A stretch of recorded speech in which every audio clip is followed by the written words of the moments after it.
Mapagpalang umaga sa ating lahat. Ngayon po ay araw ng Lunes, August 24, 2020 at kayo po ay patuloy na sumusubaybay sa GKNB Mag-Online Learning Webinar Series. Good morning po sa ating mga early birds again sa ating FB Live. Please let us know kung saan po kayo tumututok or nanonood ngayon. So please comment them down below. So kamusta po ang ating araw? Kamusta po tayo sa araw na ito?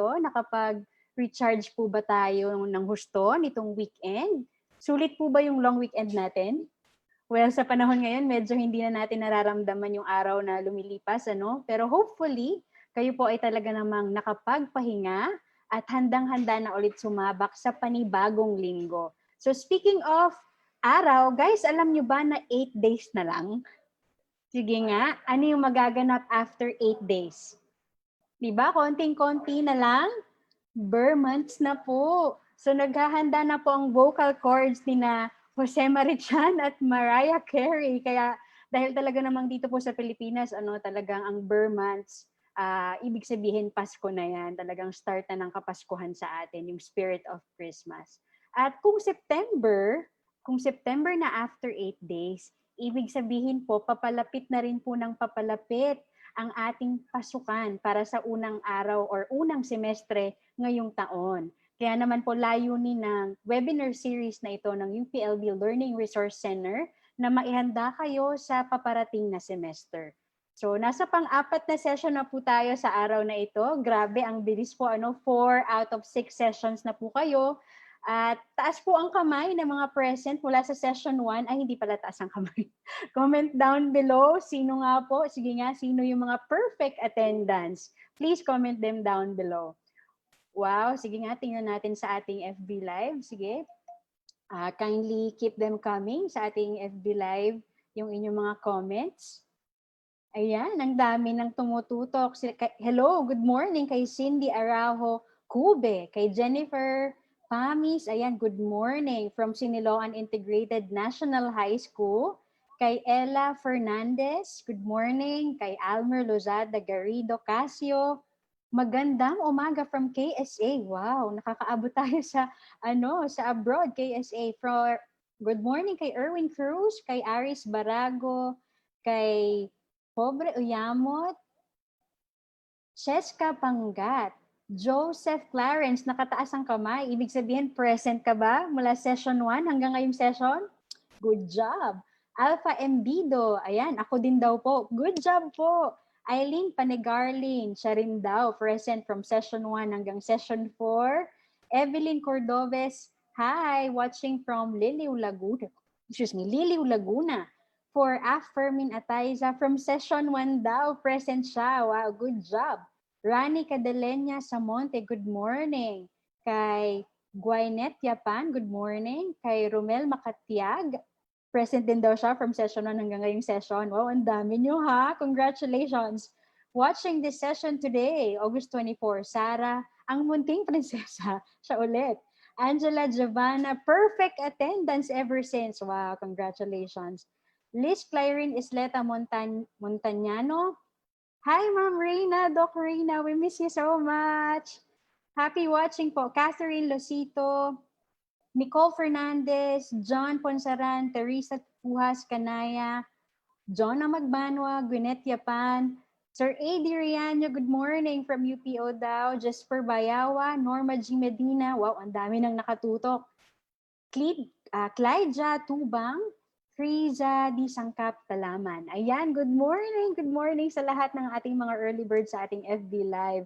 Again, kung from session 1 to session 4 nandito ka, congratulations. Hindi ka bumibitaw mula session 1 hanggang ngayong session. Pero syempre, pagbati din sa mga ngayon pa lang tumututok sa ating webinar series. So, blessed morning po sa inyong lahat. And don't worry kung na-miss mo yung ating mga previous sessions, may kopya po tayo niyan lahat. Naka-upload na po yan sa ating FB at saka sa YouTube channel ng LRC. Okay? So kung hindi pa po, halimbawa po, hindi pa po nandito yung inyong mga friendships, mga kaklase, mga kasamahan, tawagin nyo na po ulit sila, itag nyo na po yung names nila sa ating FB Live para makasama rin po natin sila sa araw na ito. Okay? And wag nyo rin pong kalimutang i-share yung ating FB Live para naman po mas marami pa po ang makapakinig at matuto sa umagang ito. And as of this morning po, meron po tayong 1,939 registered participants. Ayan. Thank you so much for taking interest in this webinar series that our team has prepared for you guys. Okay, so I hope on board na po tayong lahat. Time check, it's 10:06 in the morning. Again, welcome to GKNB Mag-Online Learning, a 6-part webinar series on how to study at home under the new normal. And today po is our 4th session entitled Be Extra, Apply Ethics in Online Learning. I am Cheryl Edp. Hermosa Ebron, the University Extension Associate and Training Coordinator of UPLB Learning Resource Center. And today, I will be our session's moderator.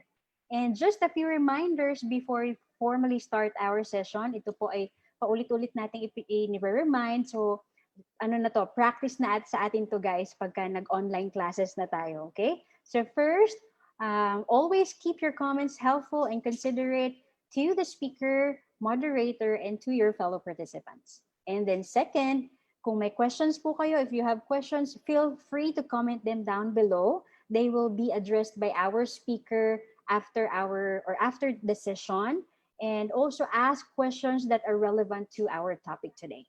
Okay? And then third and lastly, kindly answer the evaluation form after the webinar. Our team, #Team LRC, will deeply appreciate your comments and suggestions. Okay? Sa mga hindi pa nakapanood or nakapanood ng live webinar series natin o kaya naka-mobile data kayo, don't worry. As requested, we will upload this session sa aming YouTube channel at saka sa FB page namin. All the previous sessions are already uploaded there, so feel free to visit our YouTube channel, UPLB Learning Resource Center, and ang aming Facebook page, UPLB LRC. And please don't forget to like, share, and subscribe. So, i-click ulit yung notification bell para updated kayo sa lahat ng ating mga videos. Okay? And gamitin nyo rin po yung ating official hashtag ng webinar series na ito. Makikita nyo po yan sa inyong screen. It's #GKNB Online Learning. Yan po ay para madali nating makita yung mga videos natin at saka yung mga resources natin using that hashtag. Kasi pag nilagay mo lang yan sa search bar, yung hashtag na yan, lalabas na lahat ng mga videos regarding sa GKNB Mag-Online Learning. Alright? Okay, so ano-ano bang mga sessions ulit meron tayo for GKNB Mag-Online Learning? So again, our session 1 was all about how to be cool by being creative in optimizing online learning platforms. So that was last August 17, 2020. No? Kasama natin si Dr. Edmond G. Centeno on that session.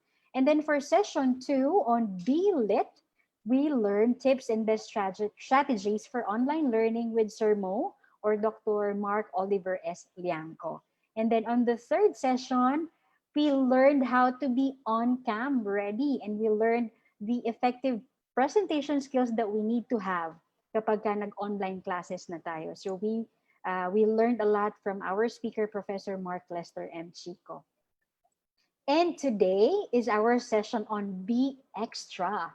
So that's today, August 24. We will learn a lot from our speaker as well, Dr. Benjamina, Paula G. Flor. And then for session 5, Vibe Check, that would be on Wednesday, guys, with Dr. Alexandra Jean C. Palace, our consultant psychiatrist at University Health Service, UPLB. And last but not the least is session 6 on Slaying It Like a Pro. Yan po ay sa Friday, August 28, 2020. So once again, guys, take advantage of all of these sessions. We are all new to this learning environment, virtual learning environment. So let us learn and prepare together, because together we can achieve academic excellence. All right? So guys, we are on our 4th session. G pa rin ba kayo? G ka na ba?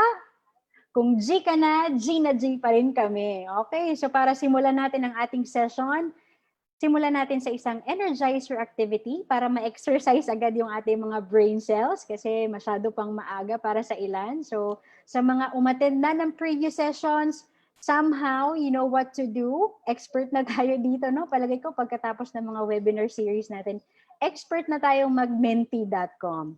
Okay, so sa mga ngayon pa lang naman makakasubok, ayan, sama-sama ulit tayong ma-amaze sa paggamit ng mentee.com. Okay, so first, open a new browser or a new window and go to www.mentee.com. And then second, use or key in the code 19, 60, and then 85. You can also see the code on your screen and then pakisagot lamang po yung dalawang questions doon. Now, let me just share my screen so that we can see the live results of our mentee.com. Okay. Ayan. Let me check. Ayan, ang dami nang sumasagot. We already have 10 people answering the question. So, which would you choose? Coffee or milk tea? So, tatlo yung pagpipili ang sagot. Coffee, milk tea, and then no thank you. So far, marami ang gusto coffee. 14. Ayan. Okay, keep it coming. Alin ang gusto mo? Coffee, milk tea, or no thank you? Ayan, nangunguna pa rin ang coffee. And then 17, milk tea. No thank you. Talagang siguro ayaw ng either coffee or milk tea. Iba yung gusto nila. Not a coffee person, not a milk tea person. Sige, tingnan natin. We have 74, 75. Sige nga, keep it coming guys. 40 na sa coffee. Madami ang coffee lover. Milk tea 23. No thank you 17. Ayan, sige, paabutin lang natin ng probably 100. And then we'll move on to the next question. 49. Nangunguna pa rin ang kape. Kape sa umaga. Ayan, ang ating pang-energizer. Coffee. 51. Ayan, leading na po ang coffee. You can also see that on your screen. 53 na po. 98 persons answering the question in mentee.com. 100. Ayan. Thank you so much, guys, for participating. Now, let's move on to our next question. Ayan. Our next question is, what does it mean to be ethical online? Sige nga. What does it mean to be ethical online? Or how can you practice ethics online? Sige nga, kindly answer. Meron nang sumagot na isa.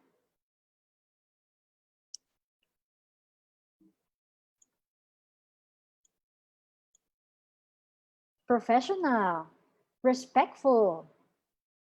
So you are ethical online if you are professional, if you are respectful, considerate, educated, sensitive, proper, turn off mic, time management. What else? Mindful of words. What else? Morally correct, courteous, be aware, listen, critical, focus, considerate, trustworthy, following rules, respectful, polite, responsible. Wow, that's a nice word. Trustworthy, morally correct.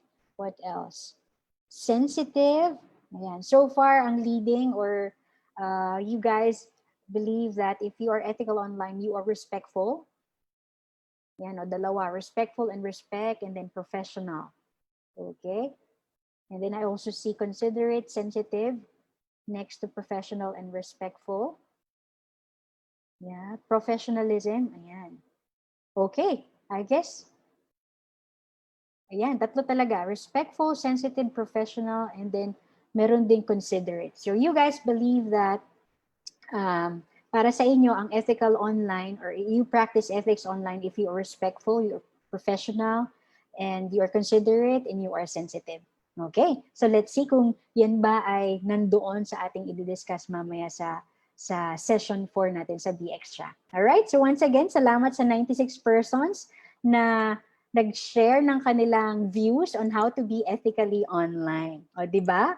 Nakaka-amaze ang mentee.com, no? So, wala nang kailangang mga, anong tawag dito, yung mga cards, meta cards, but you just type your answers doon sa question natin. Okay? So thank you once again for participating. So let us now move to the main part of our session. So to prepare you guys to be extra in online learning by applying online ethics, allow me to introduce to you our speaker for this morning. She is a professor in the Department of Development, Broadcasting, and Telecommunications in the College of Development Communication at UP Los Banos. She is also the program chair and an affiliate professor in the Master of Development Communication program at UP Open University. Currently, she is the director of UPLB Learning Resource Center, and she is also a member of the UPLB Committee on Remote Learning. She finished her PhD in Development Communication in UP Los Banos, and she also earned her master's degree and bachelor's degree in the same field, also here in UPLB. In 2018, she has been awarded UPLB Most Outstanding Teacher for the Social Sciences and Humanities Senior Faculty category. Our speaker is an expert in the fields of development communication, distance education, educational broadcasting, monitoring and evaluation, and governance communication. She has served as a consultant, resource speaker, and facilitator to various government agencies, universities, local government units, and non-government organizations here in the Philippines and abroad, including other countries, namely Lao PDR, Pakistan, Thailand, Australia, China, Indonesia, and Sri Lanka. She served as a consultant to various organizations as well, such as World Bank, Asian Development Bank, Food and Agriculture Organization, United Nations Development Program, USAID, and AusAid, to name a few. Here to talk about how to be extra by applying ethics in online learning, ladies and gentlemen, please welcome Dr. Benjamina Paula G. Flor. Thank you, Ate She. That was so inspiring. Parang mas mahaba pa yata yung introduction mo sa aking sasabihin ngayong umaga. Okay, so this morning I will be talking about be extra. Can we put the slides up, please?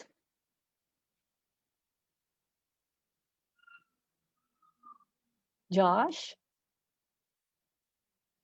Slide 1, please. Okay. Next slide, please. Siguro nagtataka kayo kung bakit moving clouds ang aking background na ginamit. Nakikita natin na sa susunod na semestre, mukhang moving target ang ating kinakaharap. So that kailangang paghandaan natin ito ng mabuti dahil ito ay mahirap gawin pero kailangan nating gawin. Sa bandang akin, kailangan siguro ay matutunan natin kung paano tayo mag-prepare sa ating mga gagawin sa susunod na pasukan. Next slide, please.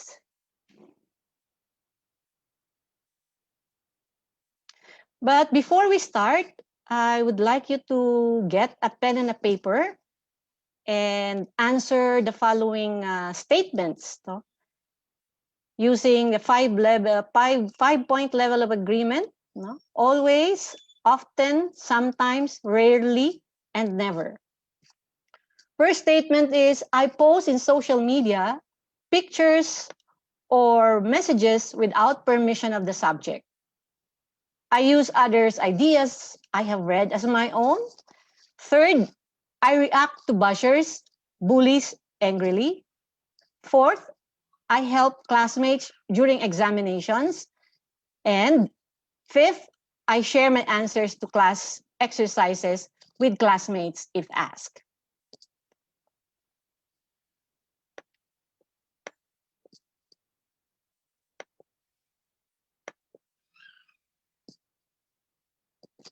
Are you done yet? So if you answered always, often or sometimes in any of the statements, this session is for you. So the objectives of today's workshop are three. One, describe how to be ethical online, identify the rules in studying online, and explain how should a learner behave online.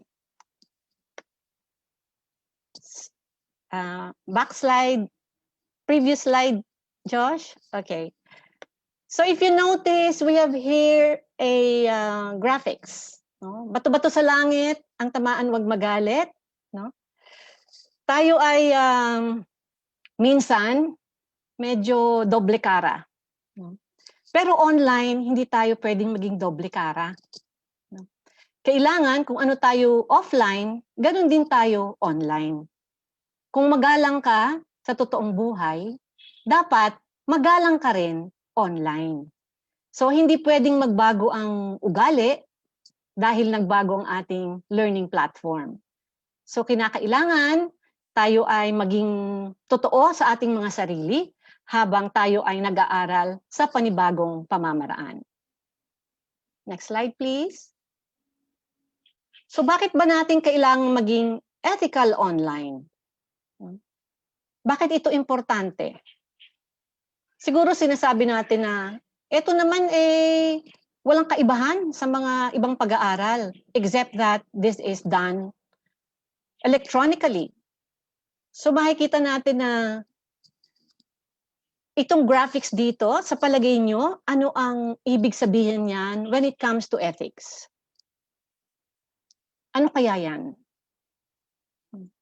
So yung graphics na yon means that it is identity theft. So kung kinukuha natin ang identity ng iba, yun ay hindi maganda. So ano ba yung ethics? Ang ethics is a principle or is composed of principles or behaviors that govern, that guide how we behave online or offline.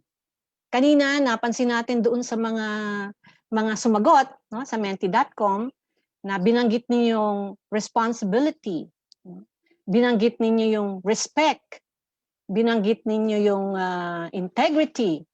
So, dapat kasi pag tayo ay nag-aaral online, we should remember that there are things that we need to be moral about. So, ito yung mga behavior, no? Behavior ng mga tao na or goodness or badness of human character na dapat ay alam natin, no? Ano ang tama, ano ang mali.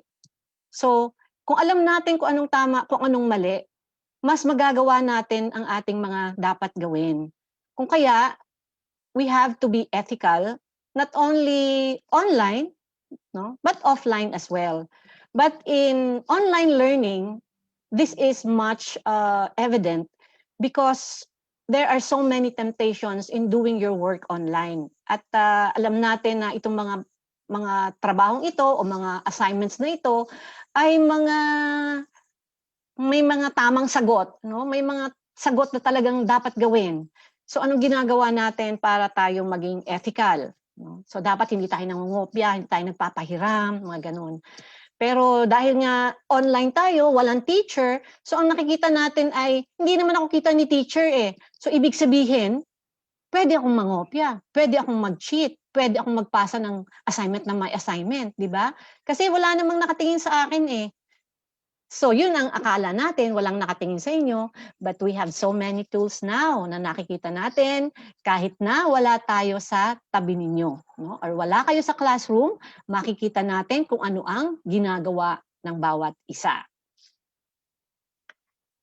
Next slide please. And dahil dyan, meron tayong tinatawag na behavior online, no? Which is Netiquette. Network, no? This is a combination of two words. Network plus etiquette equals netiquette. So this is a desired manner on how to communicate online. So nakikita natin na as a netizens, no, the citizens of the internet, we have to behave correctly in the internet country. O kung masasabi natin country yun, or in the cyber world, we have to behave or we have to observe what manners, what practices should we do online. So sabi nga dito, you cannot just say, no, you cannot say what you just want to say without hurting others. So minsan, out of, tayo very spontaneous, pagka nakita natin yung isang picture o isang post o isang image na nakita natin, automatic nagko-comment tayo kaagad. Diba? So parang sa online world, medyo mahirap, no? Medyo mahirap na tayo ay basta-basta magsabi ng comment na medyo nakakasakit sa mga tao. Kaya minsan dapat tayo ay careful lang. Konting pasintabi, kumbaga, no? Next slide, please. So in this exercise, I would like you to go to mentee.com and answer this question. What does a message in all caps mean? Using the code 7602647.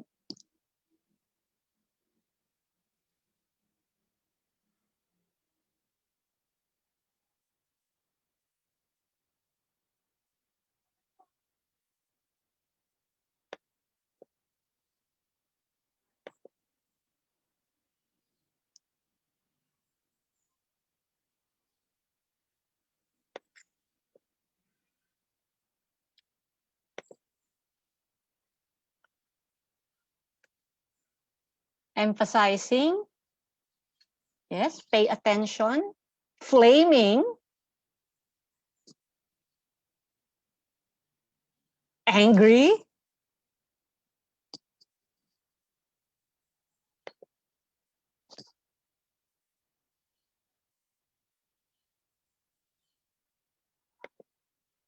so pabuti lang natin ng medyo 100, shouting, stress or emphasis, exclamation,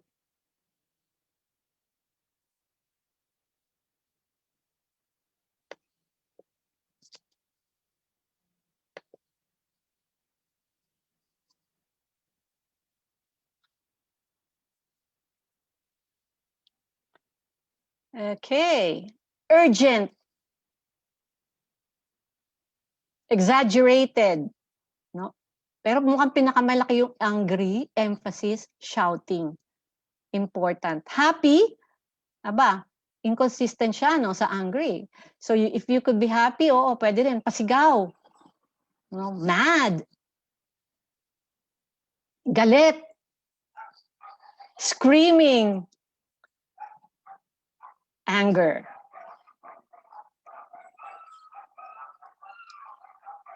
Okay, so nakita natin ngayon na, okay, can we stop now? So nakita natin ngayon na ang ating emphasis talaga ay masyadong mahirap gawin ang adjustment na gagawin natin in terms of how are we going to study online. Kasi nga, kung all caps ang nilagay natin tapos pula pa, so anong ibig sabihin nun para kay teacher? Isipin ng estudyante na si teacher ay galit, na si teacher ay inis na. Pero minsan naman hindi ganon, no? With track changes, 'di ba? Sa Word meron tayong track changes. So minsan, for emphasis lang ang gusto nating gawin para makita kaagad yung comments. Hindi naman dahil sa nagagalit, kung hindi, gusto lang nating mabigyang pansin. Ba, kahit naman sa hard copy, pag ito'y nakapula at ito ay comments on the side, medyo sumasama yung loob natin. Pero sa online learning, dahil lahat ng mga materials natin ay electronic, so dapat tanggapin lang natin ito ng maluwag sa dibdib. Because sometimes these are comments that are valuable and we could learn from. So hindi po galit si teacher. Siguro minsan, baka nga galit, minsan siguro baka sobrang kulit, ilang beses na ng revision, hindi pa rin binabasa. Tinatanggap lang yung accept all. Hindi man tinignan kung ano yung pinapa-comment, yung pala ay may mga tanong. So, ibig sabihin, hindi masyadong diligent si student. So, dapat, para walang away, wala tayong gulo-gulo, kailangan basahin natin yung mga red marks or kung anong kulay man yung marks, we have to read those marks and address those. Kasi pagbalik nun kay teacher, mag-all mark up yun. So, kita pa rin kung ginawa ninyo yung revision or hindi. Next slide. So now, the question is, how to behave extra? Bakit ba how to behave extra ang title ng ating session?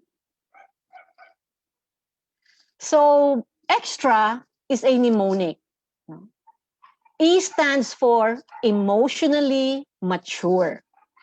Paano ba maging emotionally mature online? Kailangan wag kayong pusong mamon. Kailangan wag malambot ang puso ninyo. Kasi pag malambot ang puso ninyo, siguradong maraming magagalit sa inyo at mabubuli kayo. Next slide, please. So, dapat we do not react. No? We do not react to bullies. You satisfy their ego. Natutuwa yung mga bully pagka nagre-react kayo at kayo nag-iiyak at kayo nagbabash, kayo ay nagagalit sa kanila, the more they get happy. So dapat hindi kayo nagre-react. Kasi pag nag-react kayo, bully din kayo. Kaya dapat be mindful, no? Be mindful of what you do, whether these are things that would hurt you. Basta-basta alam niyo hindi totoo eh. So, huwag kayong maapektuhan. Dahil pag hindi kayo naapektuhan, ibig sabihin nun, strengthen kayo. Maganda ang inyong personality, maganda ang inyong disposisyon. At dahil dyan, hindi kayo kayang banggain. Hindi kayo kayang gibain. Kumbaga, kayo ay pader na mahirap banggain. At pag ganoon, ang mga bullies, magkakaroon yun ng anxiety, magkakaroon yun ng depression dahil hindi naman pala umiepekto ang kanilang mga patutsada, ang kanilang mga diskarte. Dahil ang mga binubuli, may diskarte rin on how to avert not being bullied. Next slide, please. So in online learning, to be emotionally mature, we have to learn to wait patiently. Kailangang antayin natin yung mga sagot sa ating mga email halimbawa o kaya sa ating mga messages o mga text messages na pinapadala natin kay teacher kasi hindi lang naman kayo ang iniintindi ni teacher. There are a number of students in one class and each one would have a need that the teacher has to attend to. So kailangang maging patient tayo, no? Siguro give them at least 3 days to act on your messages. And then, gentle reminder. No? Gentle reminder lang po, ma'am. Sir, yung aking pong proposal ay hindi pa po ninyo nakokomentan. Medyo kailangan na po akong mag-submit ng revision, mga ganun. So, hindi naman yung bonggang-bonggang nagagalit na kayo at hindi kayo sinasagot ng teacher ninyo. So, you have to learn how to wait patiently.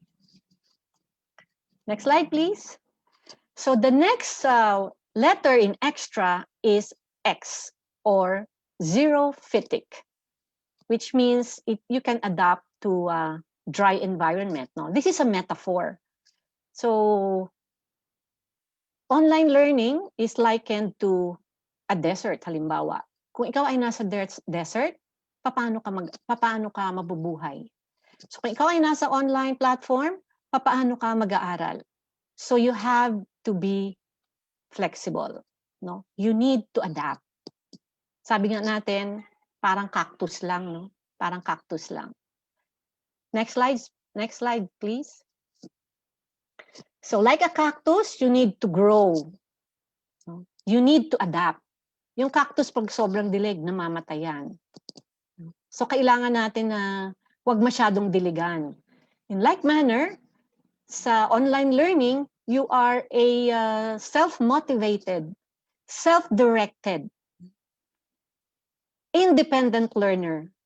Kaya kung sobra-sobra din yung spoon feeding, baka kayo ay malungad, no? Baka kayo sumuka dahil sa sobra naman na binibigay sa inyo. So, you have to adapt. Kung maraming materials na babasahin, hiwa-hiwain natin, no? Read your materials in chunk. But what is important is you are able to adapt to the new learning environment. Next slide, please.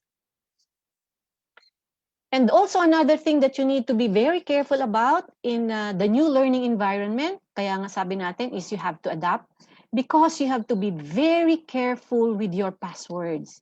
Yung mga passwords natin ito, these are our lifeline or our lifeblood in online learning. Kailangan hindi ito pinamimigay. Hindi rin ito sinishare. No? Halimbawa, hindi nyo ma-download yung assignment nyo or hindi nyo ma-download yung exercise or reminder ng teacher. O sige, ito yung password ko, kunin mo na lang yung assignment natin, tapos pa-share na lang din. So you're not only sharing that particular password at that particular moment, but you made yourself so transparent that others can use your password. Your password, maybe not always to your advantage, but to your disadvantage as well. So be careful with your password. Ito ay sacred, kumbaga. Hindi ito pinamimigay, hindi ito sinishare. Parang ATM lang, no? Ganun din yun. Yung mga assignments natin, baka ma-download nila at gawin nilang assignment nila. So dapat we don't share our password. Next slide, please. So sa ating online learning, we encourage collaboration. Gusto nating mag-collaborate sa ating mga co-learners because this is the call of the times. We cannot work alone. But at the same time, meron ding mga bagay na collaborative cheating ang nangyayari, no? Or kaya cheating arrangement. So what is the difference between collaboration and cheating? Tingnan natin. Next slide, Josh. Okay, yung collaboration is when students are working in groups, searching for a solution to a problem, looking through possible answers for the best one, or sorting out material to include in a presentation. So that is collaboration. Tulong-tulong tayo upang solusyonan ang isang activity, ang isang problem-based learning. No? Each one has a substantive contribution in coming up with a project. So pag grenade tayo, pag nag-peer evaluation tayo, alam ng teacher ngayon kung ano ang pwedeng ibigay na grade sa iyo. Gaano ba kadami ang itinulong mo? Gaano ba kadami ang ibinigay mo? Baka naman ang ginawa mo lang mag-contribute sa pagbili ng materials. So dapat yung collaboration natin is also technical in nature. Na pag binitawan ko kayo, kaya ninyong gawin yung pinagagawa sa inyo. So hindi yung padaw-daw-daw lang, no? Your contribution in a collaborative project must be substantive enough as basis for grading, for marking. So ano naman yung cheating? Yung cheating naman is when one student in the group solves the problem and everyone else copies the answer. That is cheating. When one student fails to deliver the material, he or she been assigned and the rest of the group covers, that is cheating. So dapat walang cheating arrangement. No? Mas collaborative arrangement ang gusto dating mangyari sa online learning. So we work as a team.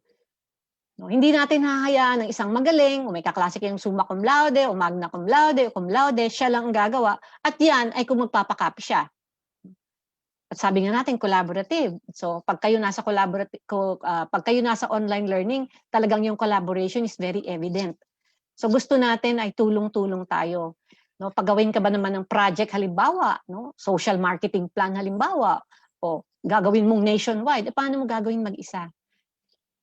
Pero pag ginawa mo mag-isa at binigyan mo ng grade ang lahat, ay ang bait mo naman. So cheating na yon. Also, kung tayo ay namumroblema, speak up. No? Speak up and ask for help. Hindi yung dadalhin natin sa social media yung ranting natin. Nakakainis naman yung teacher ko, ayaw sumagot. Nakakainis naman yung mga examples ni ma'am, hindi ko maintindihan. Ano ba yon? Hindi ko maintindihan. Ang sama naman ng pagkagawa. So if you think these are things that you need to trash out, no? Talk to them, no? Or you could ask for help. Nandiyan naman yung mga kasamahan natin, sa classmates natin, sa parents natin, pwede tayong humingi sa kanila ng tulong or pwede nating maihinga ang ating mga sama ng loob. Huwag naman sa social media. Because sometimes, no, halimbawa may comment, revise, no? Not well done, beef up your review of related literature. So nakapost sa social media. No? 5 times na nag-revise, nakapost sa social media. Yung mismong comment ni teacher. So very unethical yon. No? We do not post comments online without the permission. Sabi nga natin kanina, without the permission of the owner. So yung comments na yon are for your own eyes to see. Pero kung gusto mong ipamudmod at gusto mong i-post sa social media dahil naawa ka sa sarili mo at napakarami mong comments, aba, sino ang may problema? Kung maganda ang ginawa mo, hindi magiging ganon ang comments. Di ba? So dapat, ang mga comments na ganon, ang mga clarifications na ganon, you have to discuss it with your faculty in charge, no? Or with your teachers or your facilitator online. Huwag nang dalhin sa social media at doon pa kayo magsimula ng away. Ang mga faculty natin ay hindi rin naman yan santo, no? Hindi rin sila anghel na hindi nila nararamdaman ang nararamdaman nyo. Kung kaya, you have to communicate with each other. So by speaking out, by giving your voices that you may be heard, then you will be able to get the help or the assistance that you need. Next slide, please. So meron din tayong mga problema in terms of, or not really problema, but some rules in terms of emailing, no, or messaging your instructors. In doing this, you have to be formal. So when we say formal, dapat meron kang ginagamit na address, no, or you address your teachers or your classmates properly. Oh, dear Dr. Flor, may I ask about blah, blah, blah, blah, blah. Ganon, ano. Pero kung hindi tayo masyadong magalang, no, may naging estudyante din ako, sabi, hey, Benjamina, aba, sosyal. Sa kultura natin, medyo hindi tayo first name basis, di ba? O pag ginamit naman natin, sabihin natin, di miss na lang, no, miss or mister. Kaso, ang pangalan ko ay Benji, o di Mr. Benji. So, okay lang yun. I get the same remarks every now and then. So, okay lang yun sa akin. Pero minsan, nakaka-offend din. Kasi that means you don't know who your teacher is. Hindi dapat na pangalan lang ang alam mo doon sa teacher mo. Or minsan nga, sino na nga ba naging teacher mo? Ay, hindi ko na nga maalala kung sino eh. Basta parang ends in Flor, ends in R. Parang ganun lang, no? So, kahit na online, you have to know your faculty in charge.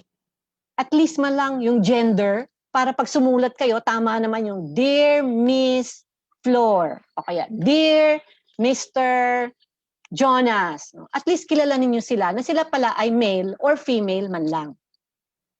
Also, yung pag-messaging. No? Pag-messaging, minsan, tayo ay medyo masyadong open, no? Masyadong transparent. Kaya, yung mga good morning sa umaga, mga good night sa gabi, we lessen that. No? Send ng mga chain letter, minsan ay nakakaubos siya ng oras. No? So kung nakakaubos ng oras, sana ay wag nang mag-send. No? These are platforms that would carry official messages. So wag nang masyadong maging chami-chami sa ating mga professors, no? Because there should be that respect, no? There is still that or maintain that relationship between mentor and mentee. Kahit tayo friends, pero in terms of social relationships, dapat medyo may konting boundary. So we do not meddle in the lives of people. At saka yung pagsasend natin ng mga emails natin, meron tayong mga things that we need to observe. Una nga dito, no, yung subject line has to match the message. So lagi nating nilalagay yung subject. Para pag hinanap ko yung message mo, madali ko siyang hanapin. No? So second, meron kang salutation. Dear Dr. Flor. Oh, hi, Miss Benji. O kung kilala ninyo yung gender. Laging may salutation. No? And you always do it with a comma. Yung hi, comma, and then the name, and then the exclamation mark. So hindi kayo galit nun, natutuwa kayo nun. Third is identify yourself. Kasi minsan, di natin alam kung sino yung sumusulat sa atin sa dami ng estudyante. Kailangan naman meron kayong good identification of your names and your family name. Pag medyo nakakailang emails na, pwede na yung walang family name. Yung name na lang. Because the teacher now will base the exchange on the content, no, or the subject of the student. Yung ano ang pinag-uusapan ninyo, yung konteksto na yon ang magiging basehan ni teacher. So next time around, pwede na rin hindi masyadong formal kasi you already have that thread. Alam mo na yon. Meron naman din kasing iba na meron pang inside address. Hindi na yon. Just the name, no, the name of the teacher would be enough. Fourth is explain what you need. Ano ba yung kailangan natin? No, yun lang ang laman ng ating message. Wag na yung mga, by the way, narinig nyo ba yung yung balita na yung kapitbahay namin may COVID? O, wag na nating isama yun sa ating message. Fifth, you have to be polite. Kaya nga, gentle reminder lang po, kahit in English, may I follow up on my revisions po? No? Ako, I do that, no? Especially if I write to the higher ups, even if it's in English, meron akong po sa dulo. But of course, not in formal letters. Pero if I email them, I usually use po at the end of my sentence or my message because that is our culture. Pero if you have a foreigner, no, baka magtaka pa siya, ano kaya itong po? Ito ba ay typo? So you have to have it context-based and culture-bound. So careful lang tayo doon. Next slide, please. The sixth is, do not use text-speak. No? Pag sinabi nating you, ang unti naman yun Y-O-U. Pero minsan, you. Ang ko, no? Kung Tagalog, halimbawa, Filipino, IQ. So, hindi naman tayo nagtitext. At saka, meron din tayong grammar check. Di ba? May grammar check. So, yung grammar check, kinakorek niya yon. O minsan naman, masyadong mas marunong pa sa iyo, hindi naman yung gusto mong sabihin. So, what is important is, you have to check the message very carefully. So, also include a closing. No? Meron kang regards, meron kang best, o kaya sincerely, o kaya cheers. Ako laging cheers, exclamation point. That means you are happy that you've contacted them or they contacted you. No? Just to show that the message has already ended. Ang number 8 is always include a signature. Ano bang class kayo? Minsan maraming klase si teacher, so hindi niya masasabi kung anong klase ba ako, saang estudyante ba ito, sa graduate ba ito, sa undergrad ba ito, no? Sa dami ng estudyante natin. So dapat medyo meron tayong signature. Number 9 is double check before sending. So dapat yung ating materials ay chine-check natin, no, yung ating message, lalo na yung grammar and syntax. Sabihin niyo, ay hindi naman tayo Amerikano, so it's okay, no? It's okay na magkamali tayo. Well, reflection 'yun, no? Reflection 'yun ng student on the teacher. So ibig sabihin, medyo mahina ito sa English. So kailangang tutukan.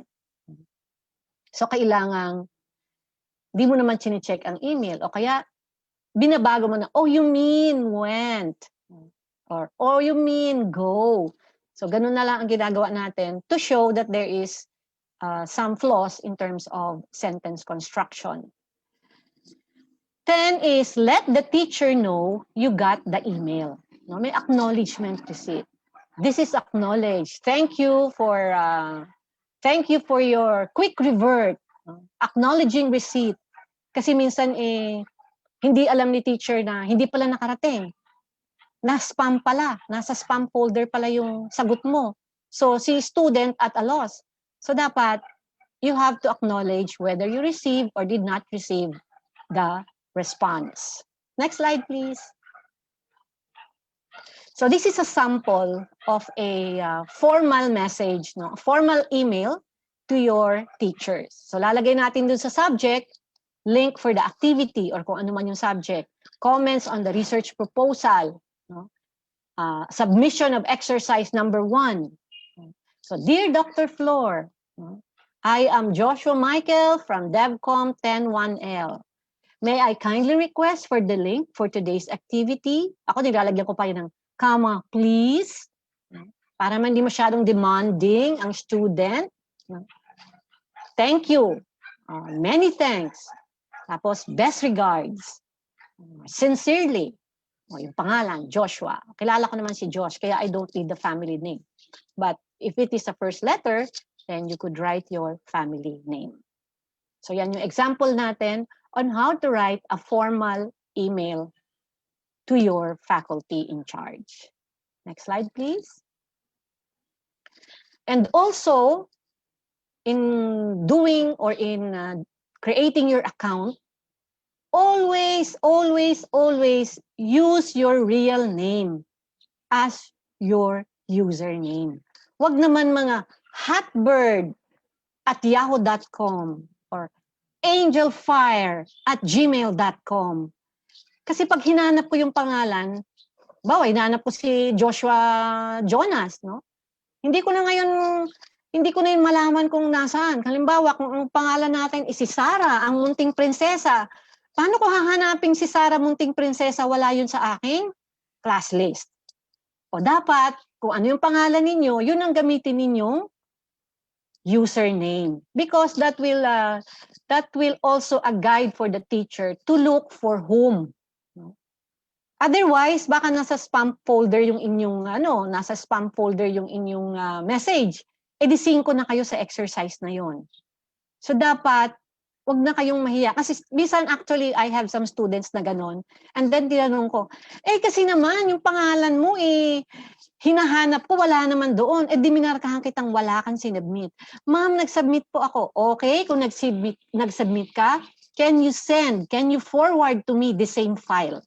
True enough, the same file. Ang pangalan nga lang, Angel Fire. O na-fire siya. Wala siyang assignment. So dahil naman ito ay online, so meron namang date. So the teacher also has to be a bit accommodating. No? Kailangan medyo may konti ding flexibility ang teacher na hindi naman niya kasalanan na Angel Fire yung kanyang pangalan. Baka hindi lang siya ni-remind at the onset na dapat ay to use their real names in creating their account and in submitting their assignments online. Next slide, please. The next letter in extra is T. What is T? Think before you write and click the send button. So kailangang mag-isip ng mabuti bago i-send ang sasabihin. Kasi minsan, bad mood ka. Tapos, medyo all caps pa yung comment ni teacher sa proposal mo. Aba, di all caps ka rin kasi galit ka rin.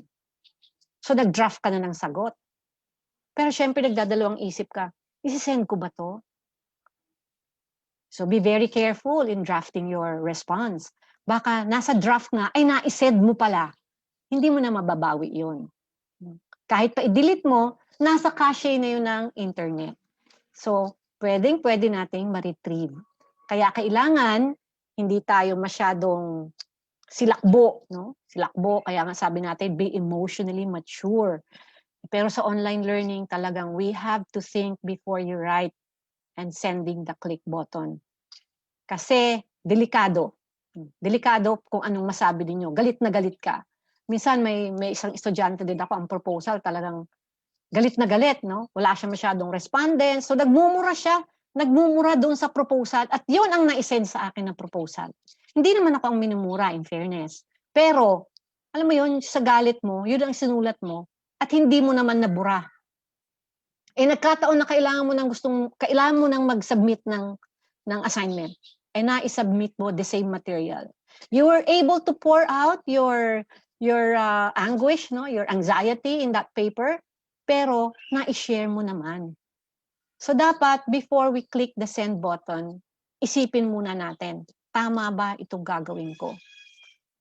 Ox lang ba ito? Wala bang masasaktan? Hindi ba ito magbubumerang sa akin? Well, students naman kayo, kahit na masama ang loob nyo, meron kayong LOL, no? Meron kayong mga happy na emoticons, pero ang totoo masama ang loob ninyo. Kasi pag nagsasabi naman kayo ng LOL, hindi naman talaga kayo nagha-ha-ha-ha, di ba? Kayo naman ay wala lang, LOL. Pero pagdating sa akin, iba na yung interpretation. No? Sabi nga natin, meanings are in people. So iba na yung interpretation. So pag nagsulat kayo ng medyo pabalang, nababasa yun ni teacher, no? If you read between the lines, alam mo yung feeling ng estudyante. But again, sabi natin, pag napakalaki ng klase, minsan, hindi mo na ito masyadong nababasa ng ganun ka. You're not able to scrutinize the message really well. Kaya, on the part of the student, dapat consideration din na we have to balance. No? What are we going to say? And how are we going to say it? Next slide, please. Kaya, it's not what you say, but how you say it. Yun eh. Minsan kahit na hindi mo minimin na ganun, ang dating sa tao, ang dating sa teacher ay iba. So the teacher would clarify, what do you mean? Kasi minsan may bugsudang galit yung inyong mga email. Kaya dapat, we have to be very careful. Next slide, please.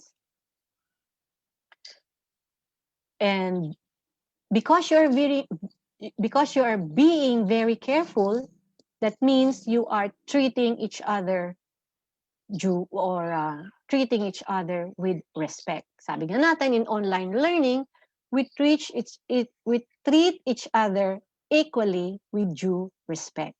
So nire-respeto natin kayo as students, but you also have to respect your classmates and your teachers in terms of what you do online. Dahil yung respect, sabi nga natin, respect begets respect. Respect is not solicited. Respect is acquired. So kung ikaw ay kapitapitagan, ito ay makukuha mo kahit hindi mo hingin. Pero kung pabalang ka sumagot, aba, ang sagot dyan, pabalang din.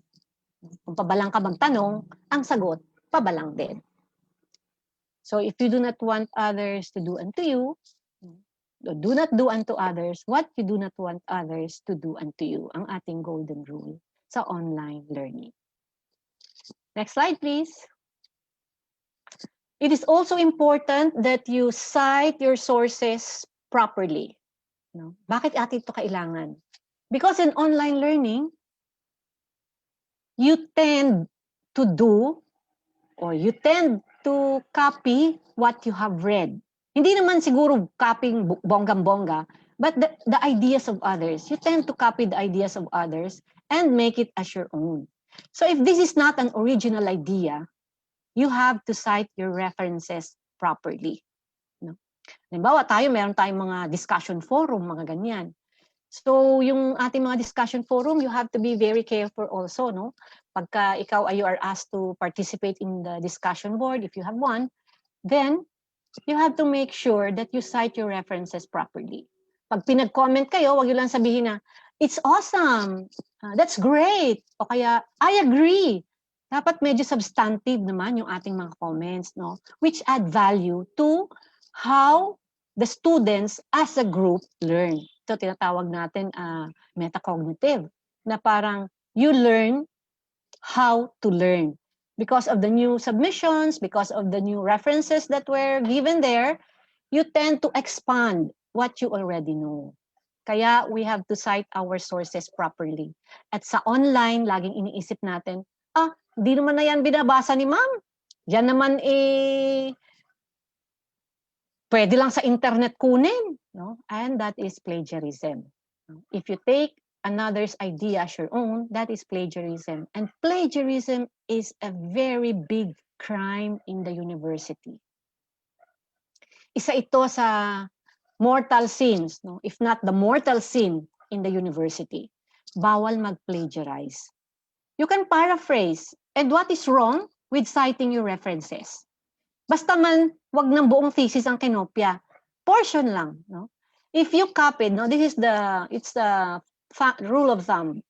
If you copy more than 50 words, you have to ask a permission from the author.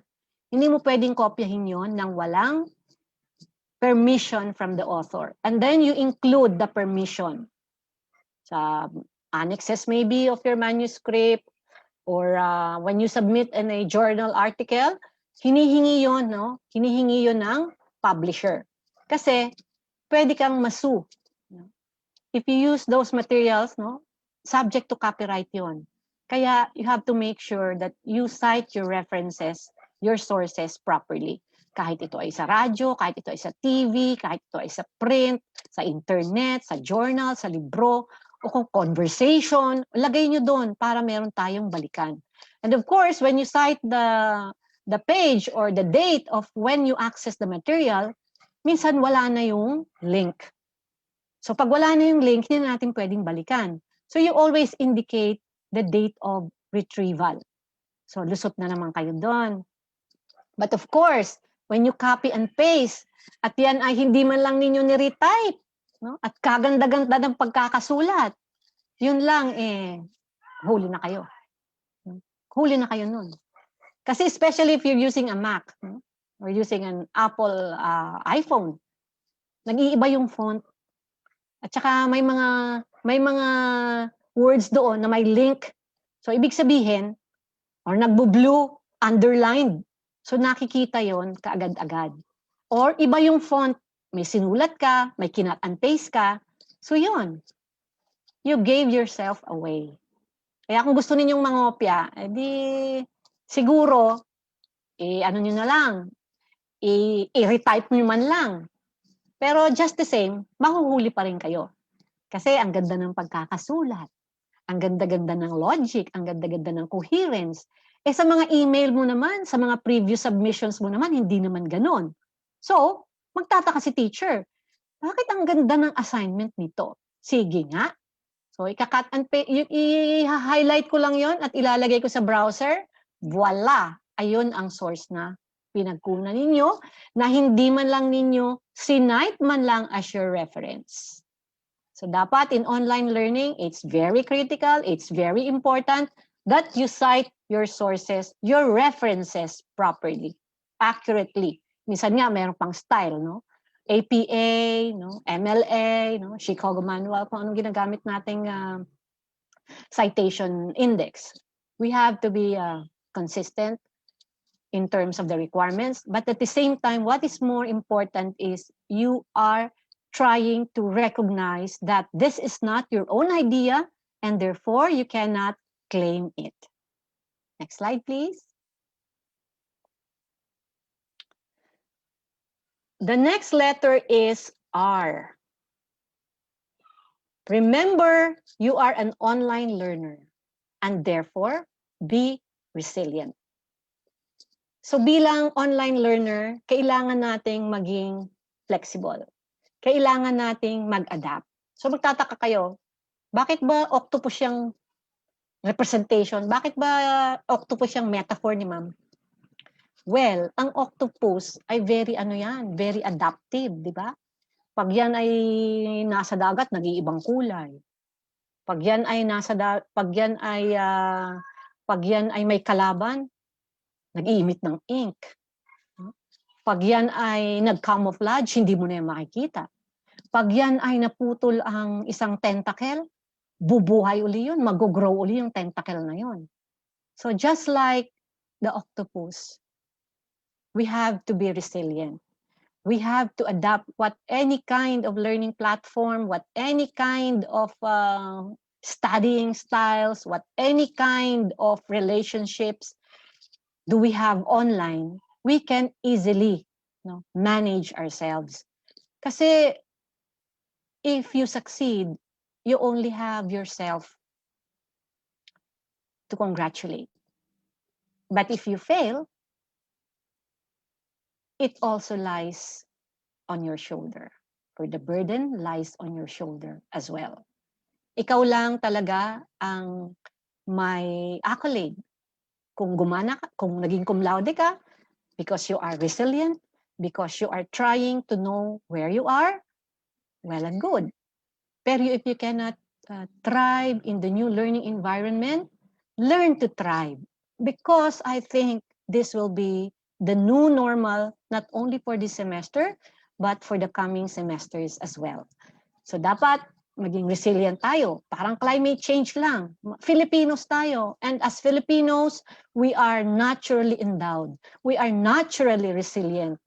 Pero siguro nga kasi itong online learning, hindi naman talaga tayo nag-aaral traditionally online, then flexibility may be there, no? But it will take some time. But again, we have to embrace the new normal. And therefore, being resilient, just like to climate change, we have to have this acumen. Next slide, please. If you want to read more about dysfunctional behaviors, online, we have this book. It's published by IGI Global. That's in Hershey, Pennsylvania. It's titled Dysfunctional Digital Demeanors, Tales from and Policy Implications of E-Learning's Dark Side. You can find this book in Developing Successful Strategies for Global Policies and Cyber Transparency in E-Learning. So kung gusto nyo pang malaman, ano-ano pa ba ang mga behaviors na kakasalung or makakaharap ninyo when the new semester opens. Kasi tayo, pag tayo ay nasa digital platform, akala natin laro lang lahat eh. 'Di ba? Sinong mahilig sa inyong mag-gaming? 'Di ba? Pagka nasa online ka, akala mo lahat ay gaming. Kayang-kaya kong lusutan 'to, no? Kayang-kaya kong lansihin ito si teacher, hindi niya malalaman na ito ay assignment ng may assignment. Well, kung ginagamit niyo ay Moodle, meron niyang Moodle Analytics. Nagtatrack siya ng submissions. Binibigay niya kung kailan ka nagbasa, kung kailan ka anong oras mo binasa ang assignment ng may assignment. Nare-record lahat yon. Kaya tinatawag natin na engagement analytics, Moodle Analytics. So this analytics will prompt the teacher when, who, what did you submit for your classes. Kaya kung ako sa inyo, hindi ako mag-attempt na mag-cheat kung ayaw niyong masingko o kaya maalis sa paaralang ito. Slide, please.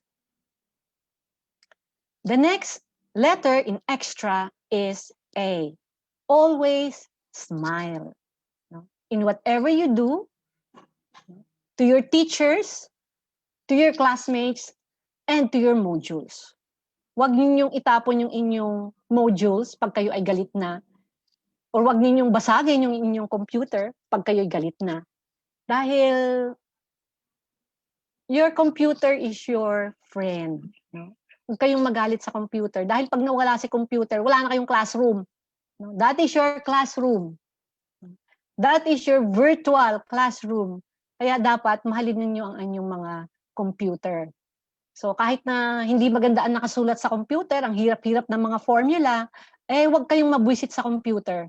Huwag yung sipain, huwag yung itapon yung computer, hindi dahil mahal ito. Kung hindi, baka mahihirapan kayo in your future classes.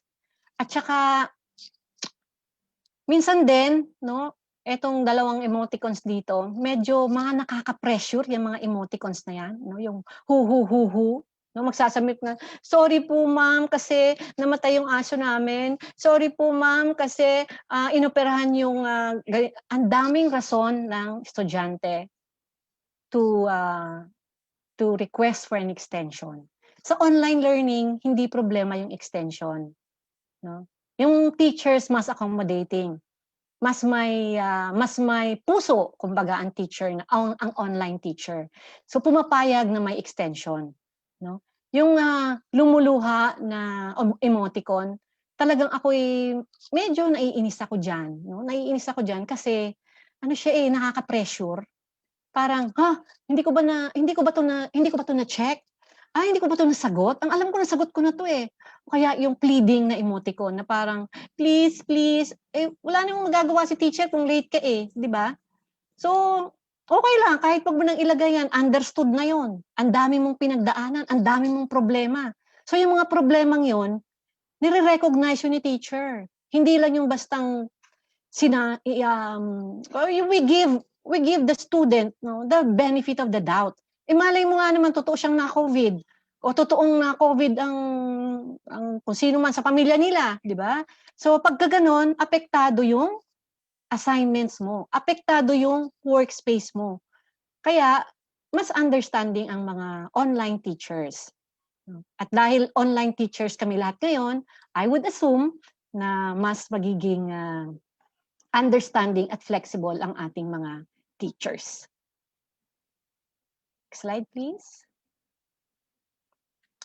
So, in a nutshell, be extra means emotionally mature, zero fitting, no? Pwede kayong mag-adapt sa kahit anong environment. Think before you write and click the send button. Remember, you are an online learner, so be resilient and always smile. Kahit na anong dagok, smile lang. No? Smile lang. Next slide, please. And finally, I would like to end with this quote. If you want to teach people a new way of thinking, don't bother trying to teach them. Instead, give them a tool, the use of which will lead to new ways of thinking. By Richard Buckminster Fuller, an American author, inventor, architect, and futurist. So with that, I would like to say thank you. And because you are an online learner, you shape your future. Thank you. Thank you so much, Ma'am Benj, for sharing with us how to be extra by applying ethics in online learning. Indeed, these tips will be useful for our students when they engage online with their teachers and their fellow classmates. As scholars para sa bayan, we should embody the values that are actually innate to UP culture, which is in UP or at UP, honor and excellence. Honor comes first before excellence, even in a virtual environment. So ma'am, thank you so much. So guys, kayo, anong major takeaway nyo from this session? So please comment them down below. May mga nakikita na akong mga nagre-react at saka nagko-comment. So i-comment nyo yung parang pinaka-major takeaway nyo from Ma'am Benj session. Ako, actually, dalawa yung personal na takeaways ko from this. Una is yung, it's not what you say, it's how you say it.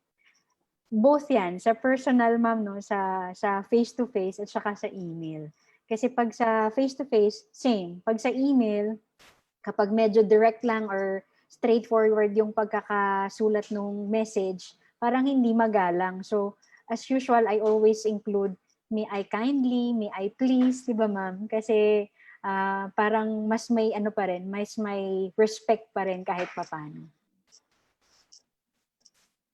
Okay, and then another takeaway from Mom's session is always smile. Kasi kung hindi ka magsasmile sa panahon ngayon, kung laging seryoso ka, medyo mahirap. So, take things lightly talaga. So those are my two major takeaways from Ma'am Bench session. Sige nga kayo, tingnan natin kung ano yung mga naging major takeaways ninyo. Ayan, from our FB, Miriam Nguyen, she said, very relevant and timely yung topic. Yes, I agree. And good morning kila Amay Henotiva, Erlito Asusano Haro, Emily Magtibay Recamora, ayan, good morning. Maricar Mga Hasiner, good morning din. And then we also have a comment, ma'am, from Rosemary Amparado. Sometimes students develop a feisty personality and reflect this in their messages because the school itself encouraged the students to speak up their minds. Yan po ay comment from Rosemary Amparado. And then from Loida Valdez Dudulao, yan, true, they are enjoying much freedom that they forget to respect their teachers. And then we have a question, ma'am, from Miriam Nguyen again. May we request for the presentations if allowed? Thank you. Yes, you can. Any questions, guys? From Raymond Sandy Barcelon, I think this is a comment. Emoticons themselves already carry message that can be misunderstood or add meaning or tone to your original text or message. So be careful when using them. Right. Thank you, Sir Ray.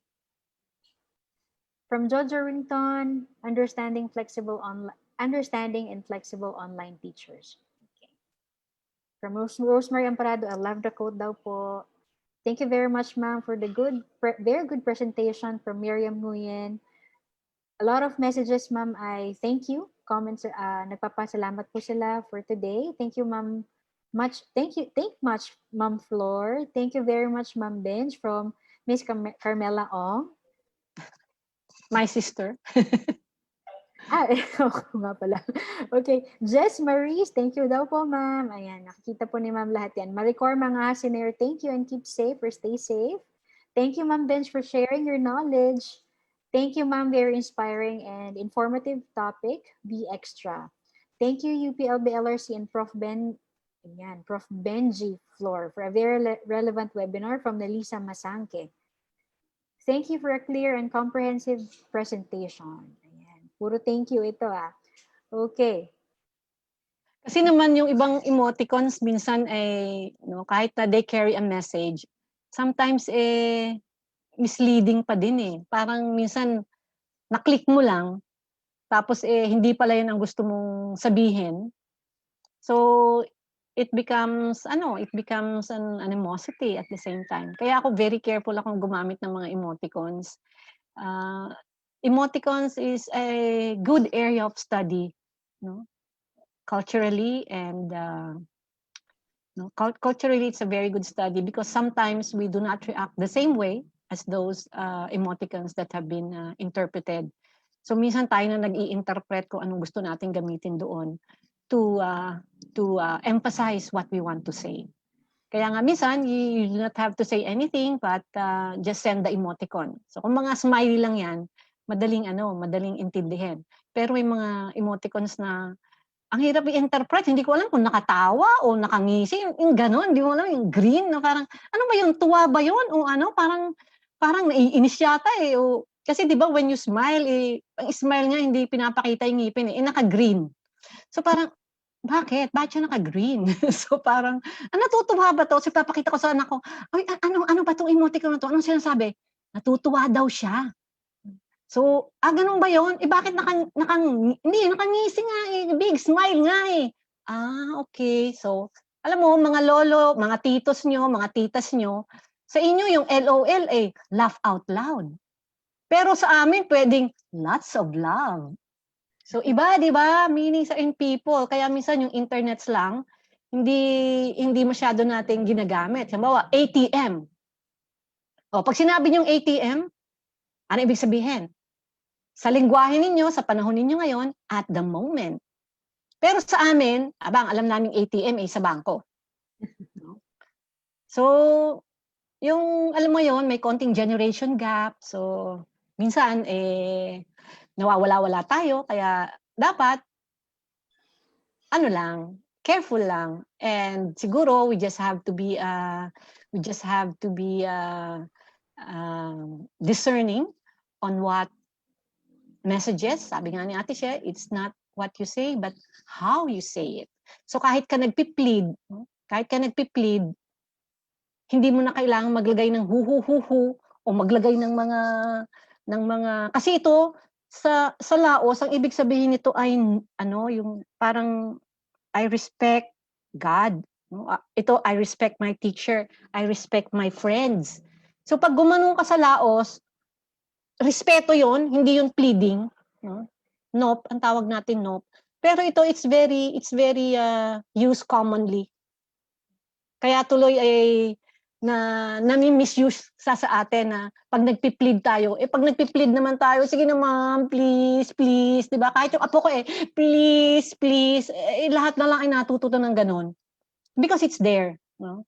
It's the emoticon that's being used to convey that you are asking for an extension or an appeal, which also we cannot blame, no, the user because it's there. So yun lang, nakaka-pressure talaga, nakaka-pressure sa teacher. Kaya minsan pag may mga ganun, sige na nga, mamaya ako na nga yung basahin. Or ikaw naman, pagka naman na-receive mo yung message ko at alam mo nang nakapula yon, sasabihin mo sa anak mo, anak, pakibasa nga.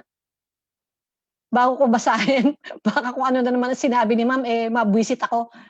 Kasi ganun yun balikan, di ba? Balikan. So we have to be very sympathetic, no? We have to empathize as well kasi isolated sila So they want to receive responses very quickly. Hindi naman yan kasi parang Yahoo Messenger, Hindi pwedeng scene zone.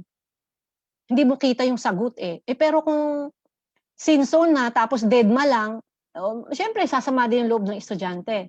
Pero kung sobra-sobra naman din yung mga teachers ay yung mga estudyante makapag-antay, mahirap din naman yun. Kaya dapat konti-konting paalalahanan, konting-konting reminders, no? Meron tayong tanong dito. Yes, ma'am. From Raymond Lotino. Sige. Hello, Ma'am Flor. Thank you po sa very informative po na session. Gusto ko lang pong magtanong po, ano po bang dapat gawin kung halimbawa po may naging kapareho ka po sa sagot ng mga kaklase mo po without knowing that? Like lalo na kung multiple choice po yung assignment, how can we explain our side kung halimbawa na naisip ng teacher na baka nag-cheat yung student? Siyempre ayaw rin naman po naming masayang yung pinaghirapan naming sagot, provided na wala po talagang nag-cheat. Ano kayang platform ang ginagamit natin? Anong LMS ang ginagamit natin for multiple choice questions? Kasi halimbawa, kung kayo ay gumagamit ng Moodle o kaya ng Edmodo, ano po yun? Nagtatagel po yung question.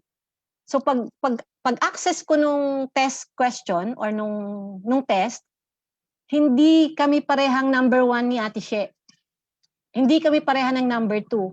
Kaya ang mas maganda, you have a pool of questions. So halimbawa, 5 items yung iyong quiz. Gawin mong 10 items. So every time na may mag-access, yun naman ay given na rin ang answers. So para automatic din naman ang checking. Hindi mo nga lang alam kung ano ang number 1 ni Ate She, hindi mo alam ang number 1 ni Josh o ang number 1 ni Sir Chico. Kasi every time you access the test, iba yung ibibigay sa iyo pag sinet mo in toggle. So ibig sabihin, nagsiswitch yung succession nung tanong. So, pero syempre, meron ding minsan na sabay, pareho sila. So wala tayong magagawa doon, no? Hindi naman sila, magkatabi ba sila? Nasa isang room ba sila? Kasi kahit nasa isang room sila, one of the things that you can do also is to give time limit. 1 minute lang per question. So halimbawa, you have a 50-item exam. Bigyan mo ng 60 minutes. Mga 1 point something per question. 1 point something minute per question. So hindi na siya makakabalik, hindi siya makapagtanong, Ate She, anong number 3? Hindi ko alam kung anong number 3 ni Ate She. A. Iba pala yung question ni Ate She. O de, pareha silang A. Hindi mo pa rin masasabing nangopya siya kasi magkaiba sila ng tanong. So ang ano doon, ang trick doon is to set it in toggle. Tatoggle natin yung tanong para magkaiba tayo ng sagot. Yes, ma'am. Karugtong po dun kay Raymond, ma'am, kay Raymond Latino from UPLB. Isa pa po, Ma'am Flor, may mga times po kasi daw, sabi ng mga natanong ko po, minsan may mga nakakapareho po talaga mga paragraph or message sa paragraph na nakapaloob. And without knowing po, may nakapareho ka palang nagawa na at pinagsabihan ka ng prof giving you a low grade na kailangan mong magbigay ng reference kahit alam mo sa sarili mo na ikaw mismo ang gumawa nun. Usually yan, hindi yan totoo. Kinopya yan. No? Kinopya yan.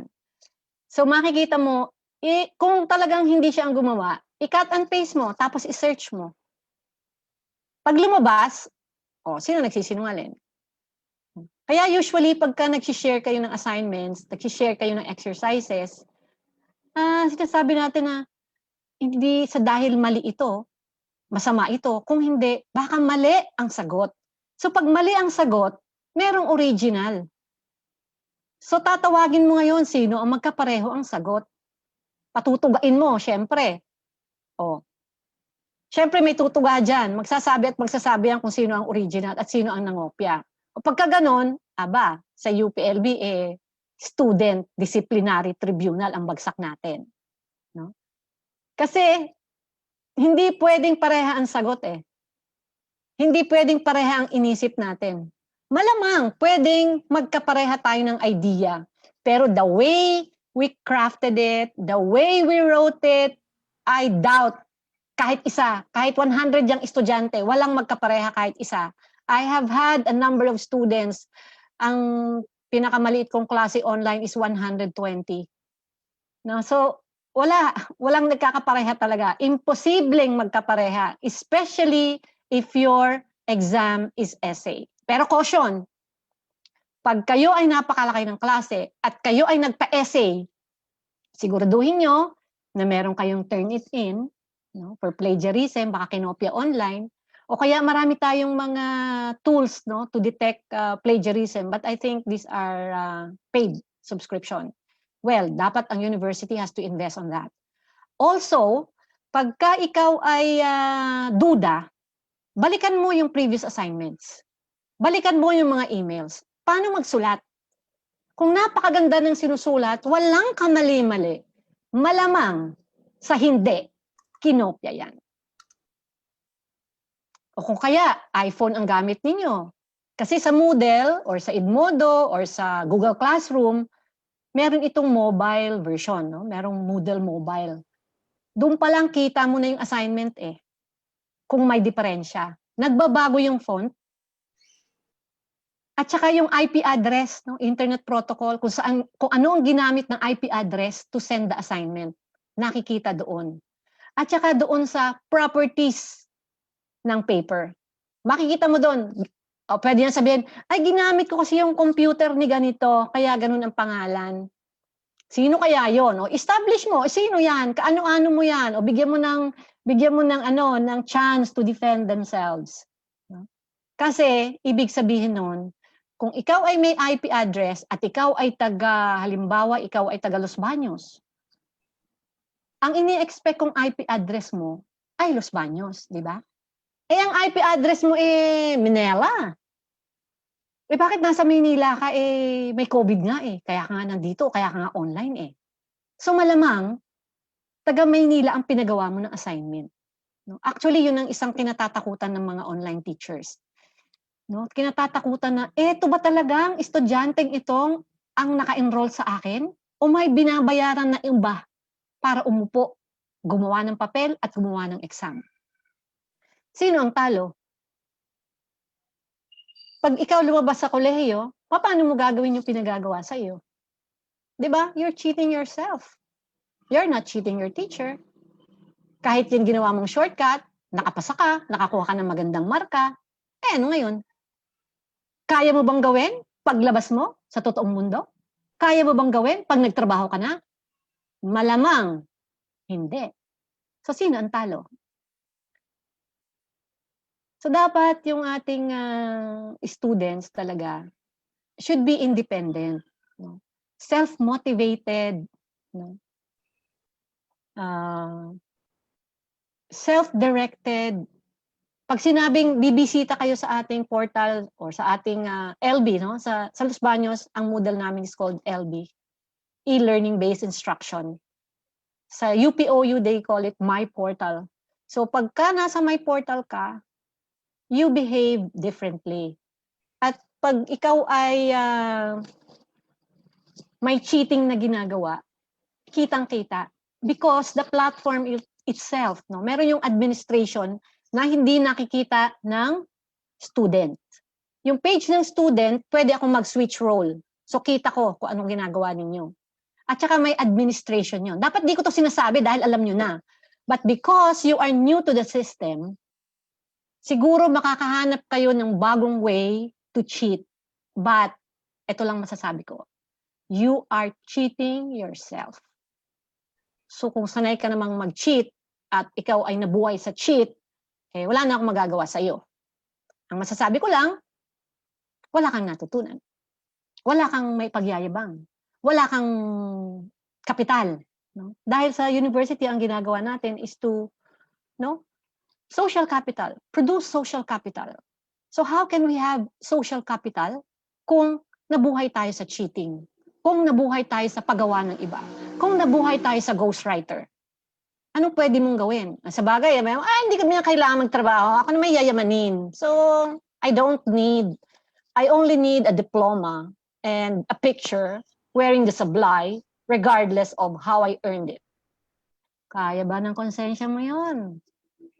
Kaya mo bang ipagyabang na nangopya ka lang, kaya ka nakapasa? Sige, pagyabang mo. At pwedeng bawiin ang diploma mo pag ginawa mo yun.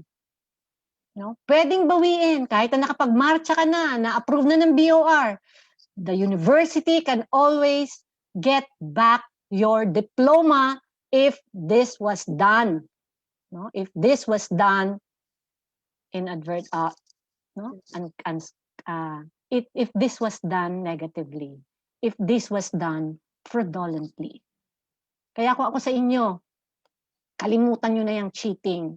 Walang papel yan sa online learning. Dahil sa online learning, ini-encourage natin ang collaborative learning, di ba?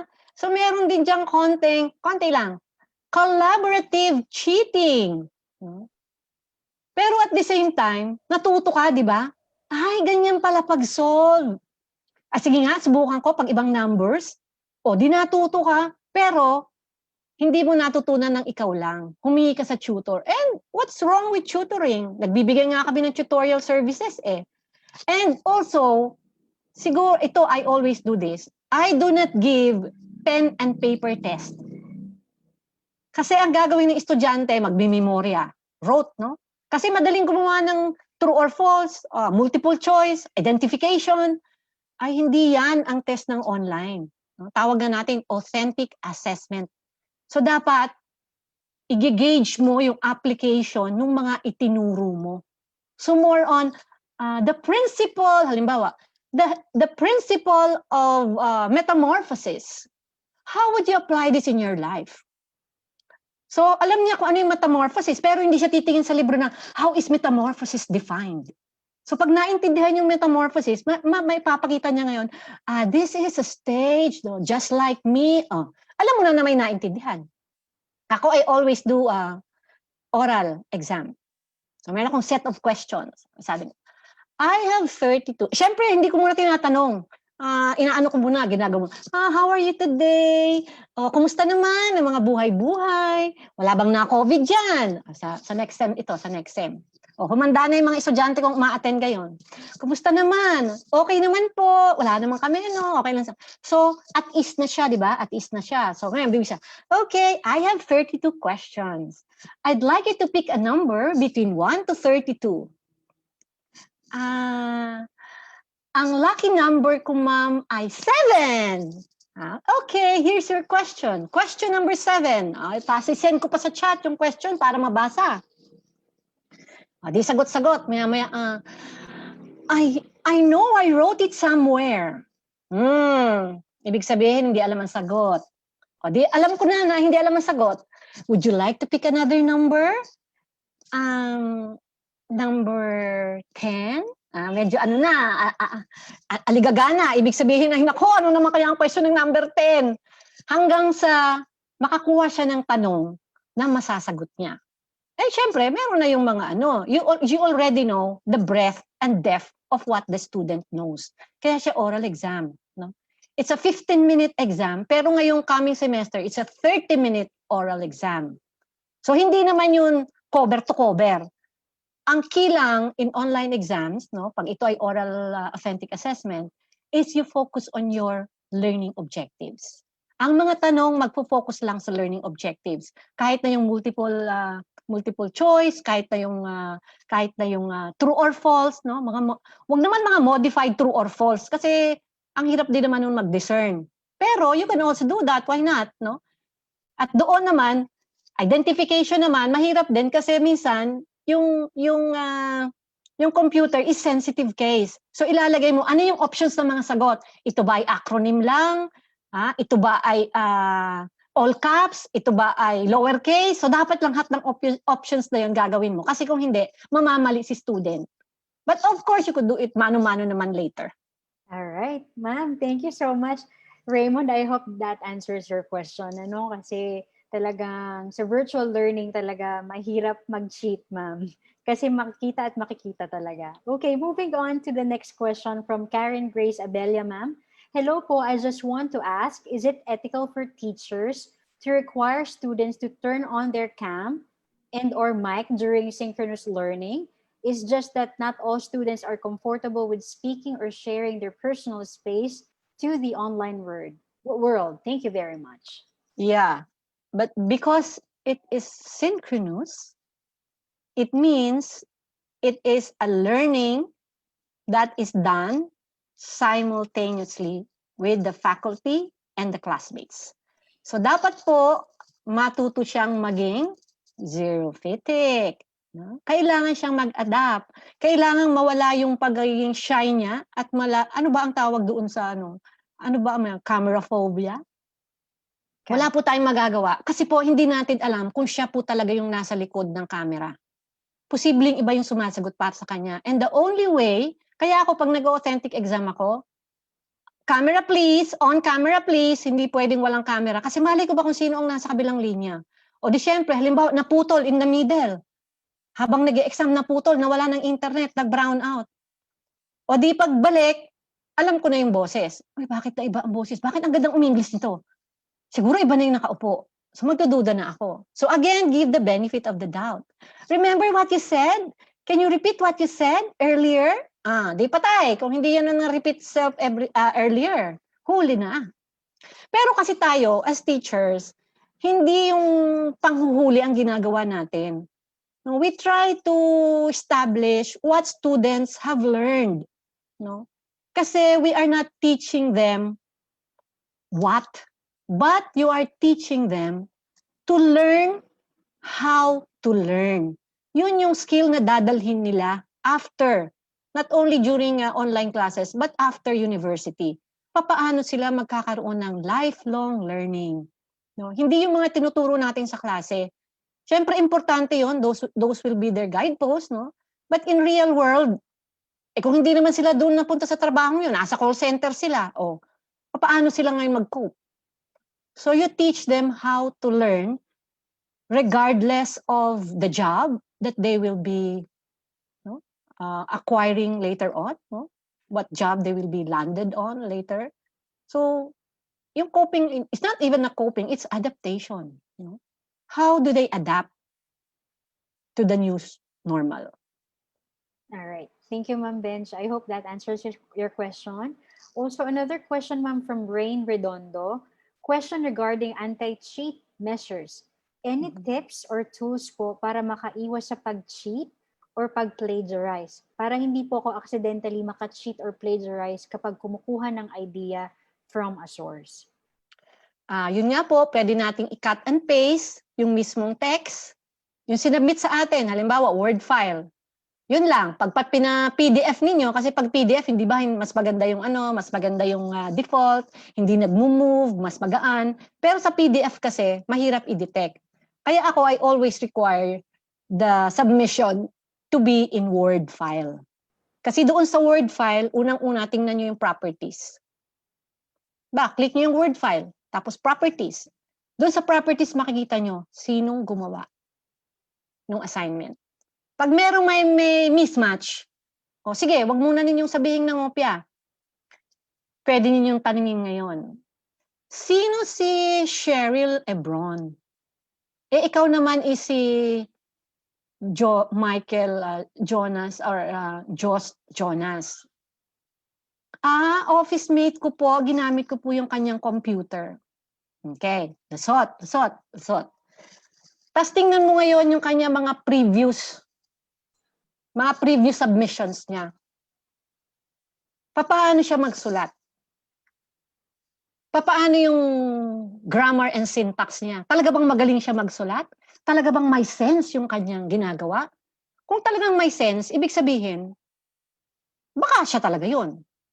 Pangatlo, pwede niyong i-cut and paste. Or if it's PDF, you have to retype. Mga 2 or 3 sentences, and then put it in your browser. Pag may lumabas na katulad, huli. Pag walang lumabas na katulad, ibig sabihin, baka nag-paraphrase. No? So, basahin nyo pa rin lahat. Hindi yung antemano, i-judge nyo kaagad na ng opya. Basahin nyo pa rin lahat. May bago at bagong idea doon.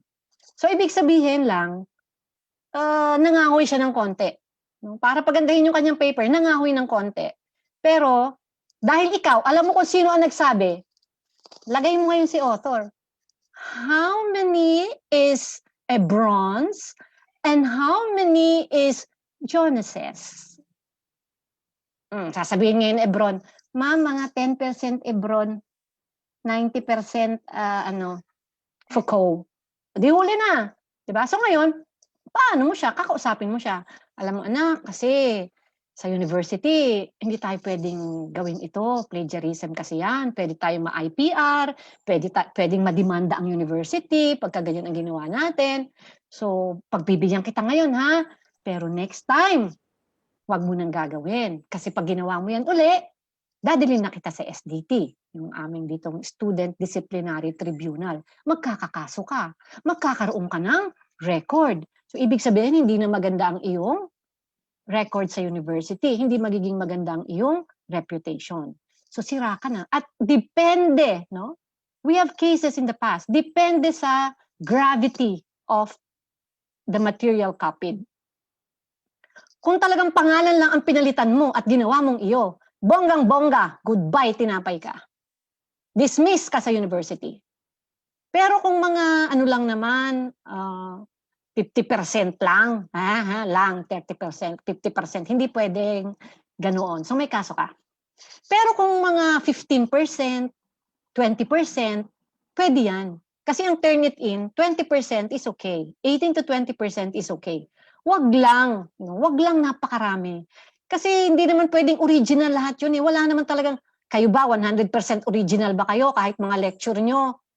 Talaga naman kinukuha natin from somewhere, di ba? Pero itong B Extra, original yan. Kaya nga hindi ako nangahoy eh. Kaya sabihin ko, ay nako, sinearch lang naman yan ni ma'am sa internet. No? So ako by experience, ito yung mga na-experience ko. Kaya ako ay B Extra. B Extraordinary. Baka makalaboso ako kung mangungopia ako. No? Pero syempre may copy din konti, may etiquette. No? Nandun naman yun eh. No? But overall, yung main idea, no, you look at the gist of the paper. Ano ba yung key concept? Ngayon kung alam mong this has been written, no, sabi niyang, meanings aren't people. Hindi yan kanyang original, may talagang nagsabi niyan. No? It's okay not to be okay. Title yan ng Korean novela.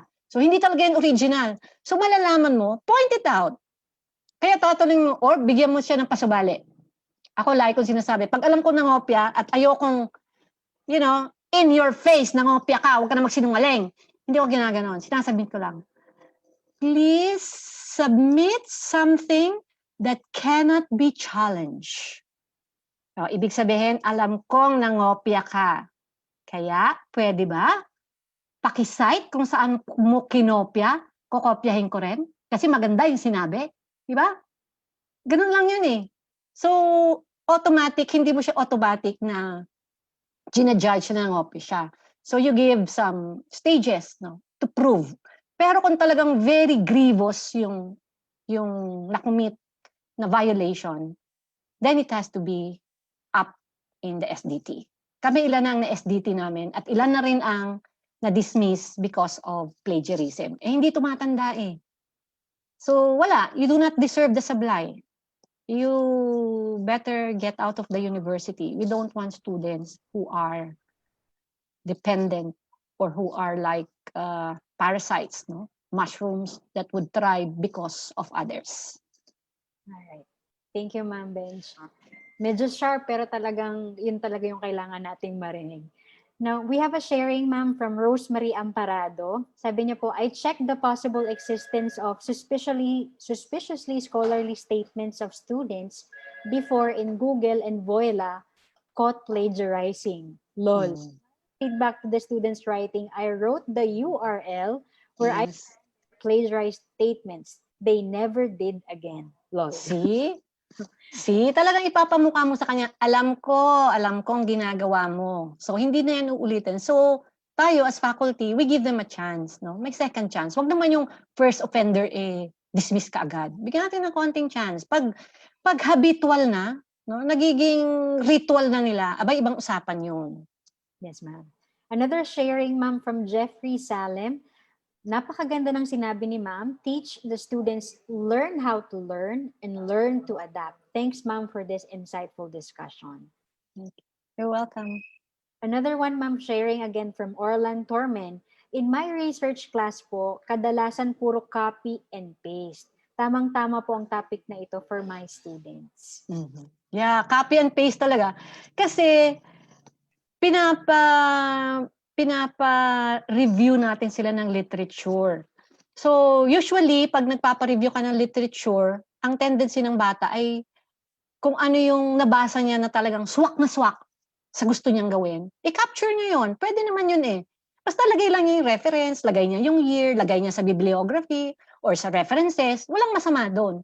Pero hindi naman yung buong paper ang kopyahin. A portion would be fine. Basta wag sumobra ng 50 words. Pag sumobra ng 50 words, pwede pa rin. Basta may permiso ng author. And authors, they grant this request. No? Natutuwa nga sila na ginamit yung material nila. Ang importante lang is to ask permission. Mahirap kasing i-paraphrase, sabihin ni bata, ang hirap kasing i-paraphrase eh. Ang ganda nung sinabi. Pagka pinaraphrase ko pa, masisira na. O, di lagay mo yung page number. No? Flor, 2020, pages 1 to 100. Huwag naman ganon. Mga ano lang, pages 1 to 2. No? Pag medyo sumobra ng 50, banggitin ang permission that the author granted me permission to use this phrase. Kasi merong mga excerpts. Or you could ask your students to get materials from OERs, yung Open Educational Resources. Ang dami nating links, no? You could go to UPOU, marami kaming repository doon. You could also go to OER, no? Open Educational Resources. Madami tayo, edX, Audacity, marami to, maraming materials na or CC, no? Creative Commons. Pag these are licensed under these publishers, you could copy them. As long as you do proper attribution. Meron namang Creative Commons. Huwag mo naman sabihin na yun originally kasi hindi naman talaga. What is important is you try to attribute the author or the publisher where you got the material. Sa palagay ko naman walang masama doon. At tayo, dahil yan ay RRL, talagang may pinagkunan ka niyan. Hindi mo yan na-imbento ng iyo lang. May binasa ka, may pinagbasihan ka. Ilista mo lang. Wala namang masama doon. Kasi ang results mo, your results, halimbawa in research, will be better explained. Itong quantitative ha, pag quantitative. It will be better explained if you could support your claims with what you have read. No? Kaya nga siya, review of related literature. So you could explain, you could use the theory, why you got that results, ganun yun. Pero sa quali, hindi siya kailangan. No? Kailangan mo may RRL ka, pero you do not need your RRL to support your findings because as the instrument, no? Sa qualitative research, you are the instrument. And as the instrument, you interpret, you give meanings to what you have gathered. All right. Thank you so much, ma'am. Another response, ma'am, from Raymond Latino. Thank you, ma'am, sa answer mo po. Tunay pong honesty is the best policy and cheating just means cheating yourself. Very Right. po. Tama. Well, Kaya i-emphasize natin yung sa ating mga estudyante. Sasabihin ng estudyante, Kiber, wala akong pakialam. Basta ang alam ko, mangungopia ako. O, sabihin mo rin, Kiber, wala akong pakialam kung mangungopia ka. Dahil alam ko mangungopia ka, 5 ka na, kahit na hindi ka pa nangopia. O, sino matatakot ngayon? Ito naman kasi ay hindi takutan, no? Hindi to takutan, but we are trying to hone how our students, no? How are we shaping our social capital? Can they thrive in the real world? Kung hinahayaan natin silang pen and paper, tapos natatakot tayo, lagi tayo may duda, hey, nangopia ka kasi, huwag kang magbigay ng test na ganun. Ikaw ang may diferensya as the teacher. Gandahan mo yung test mo. Siguraduhin mo ang sagot, wala sa libro. Or kung nasa libro man ang sagot, mahihirapan siyang hanapin. By the time na naghanap siya, time is up. 1 minute per question lang. So, hindi ko kasalanan yun. Hindi mo agad nahanap ang sagot. Thank you, ma'am. This will be our last question, ma'am. For Rosemary Amparado, is answering a test for another classmate punishable by expulsion? In the University of the Philippines, yes. Yes. Expulsion, bonggang-bongga. Goodbye. See you in another university. Kung tatanggapin pa kayo. Well, in any of the UP campuses, barred ka from, pagka-dismiss, barred ka from any of the campuses. Pero syempre, you could always go to other universities and hopefully do not commit the same mistake. Alam niyo yung digital demeanors, no? May share ko lang. Meron doong mga na RRL na nakuha ko nang sabi ay sa London ito ha, in London. Imagine niyo. You don't pay if you don't get an A. Di ba? Siguro kultura 'yun ng Briton. Sa Pilipino, meron ba tayong pambayad? O kung meron man tayong pambayad, kaya ba ng konsensya mo? Kaya mo bang ipagyabang na, pinagawa ko lang yan, nagbayad lang ako. Wow, bongga, dami mong pera, te. Pero anong reputasyon ang ipinakita mo? Pasado o reputasyon? Yes, ma'am. Honor first before excellence. Tatak UP. All right, ma'am, last na sharing or comment po dito from Teresa Malabon Willis. Brutally frank si ma'am, but love it. Sorry medyo talagang ako ay, because this is a very, this is a very sensitive topic. Kaya nga sabi ko sa umpisa ng paper ko, bato-bato sa langit, ang tamaan, wag magalit. Kasi, siguro at one time or another, we violated some of these rules. And hindi naman masama yun. As long as we recognize that we violated this, and therefore, there is room for correction. There is room for improvement and making our lives better with the new learning platform. All right. Thank you so much, Ma'am Benj, for sharing all of these things to us. Kailangan po talaga naming marinig yung mga yan. Okay, so moving on, we would like to take this opportunity to thank our director and our speaker for her valuable time for today's session. On behalf of our Vice Chancellor for Academic Affairs, Dr. Portia G. Lapitan, allow me to award this e-certificate of appreciation to Ma'am Benj. So let me just kindly, let me just read the citation. UP Los Banos Learning Resource Center present this certificate of appreciation to Benjamina Paula G. Flor for serving as resource speaker in the 4th session on Be Extra, Apply Ethics in Online Learning in the GKNB Mag-Online Learning, a webinar series on how to study at home under the new normal, held today, August 24, 2020, given this 24th day of August 2020 at Learning Resource Center, UPLB College, Laguna, signed by our Vice Chancellor for Academic Affairs, Portia G. Lapitan. Ma'am, yes ma'am, sorry po. Thank you, Ate She, for this, or Ma'am Portia, for this certificate. And we would also like to take this opportunity to thank everyone who attended. And I hope you learned something from what we have shared to you. And of course, we also want you to attend our last 2 sessions. And these 2 sessions are very important, no? On how we take care of our students, yung kanila pong mental health. Dahil po sa online learning, medyo marami pong hindi naman nasisiraan ng bait, ano? Pero kasi talaga ito ay chemical reaction pala talaga to sa brain. Kaya hindi lang estudyante ay nagkakaroon ng mental depression or ang nagkakaroon ng anxiety, no? Yung ating mismong mga serotonin, pag ang ating mga serotonin ay sumobra o kaya kumulang, nagkaroon tayo ng hormone imbalance, eto pala talaga ay nangyayari. Kaya pag medyo sumasama ang pakiramdam ninyo at kayo medyo feeling na naluluka-luka, ay magsabi po kayo at kailangan po natin ng tulong ng psychiatrist. Huwag po nating antayin na tayo ay tuluyang magkaroon ng mental problem. Kung hindi, tayo po ay mag-open up at huwag po tayo ma-stigmatize dahil ito po ay, well, sa ngayon ay normal na. No? Siguro because of social media, because of technology, yung ating mga adrenalines, yung ating mga serotonin, yung ating mga, ano ba ngayon, yung ating mga substances sa katawan ay stimulated lahat.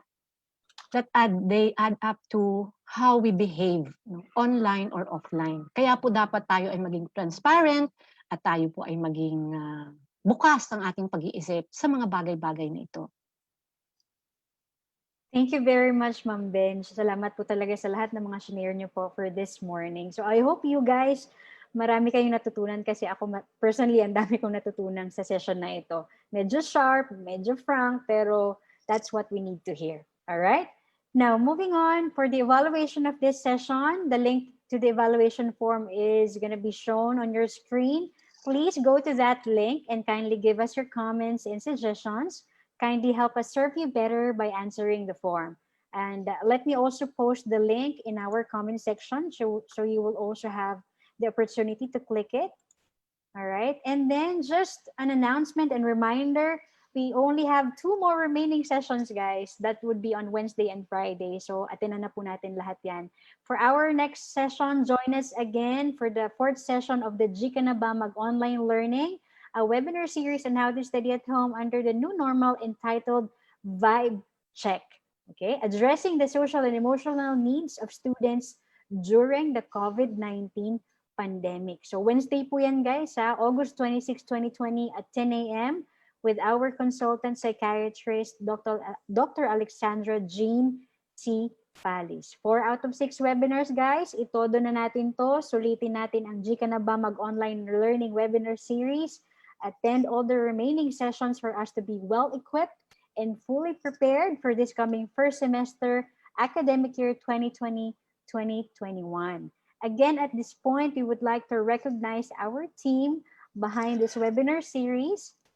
Hashtag Team LRC and GKNB core team headed by, of course, our director, Ma'am Benji. On our technical side is our University Research Associate and BP Coordinator, Joshua Michael G. Jonas. And of course, our Webinar Production Online Director, Direct Prof. Mark Lester M. Chico. All right. So also, thank you so much, guys, for joining. It has been our team's pleasure and privilege of serving you today. Maraming salamat po sa muling pagtutok sa ating webinar series. Maraming salamat kay Ma'am Benj na ating speaker for this morning. Dito na po muling nagtatapos ang ating programa. This has been your host or moderator, Cheryl Ed Hermosa Ebron. Mga iska, learn how to be thankful every day. Appreciate your loved ones, families, and friends, and hold on to hope. When you do not know how to keep going, remind yourself that this is not the end, of the journey yet. Keep moving forward because greater things have yet to come. And together we can get through this pandemic. Thank you for joining us, guys. See you again on Wednesday. Keep safe Bye. and God bless. Bye. Thank you, everybody. All right. And we're off.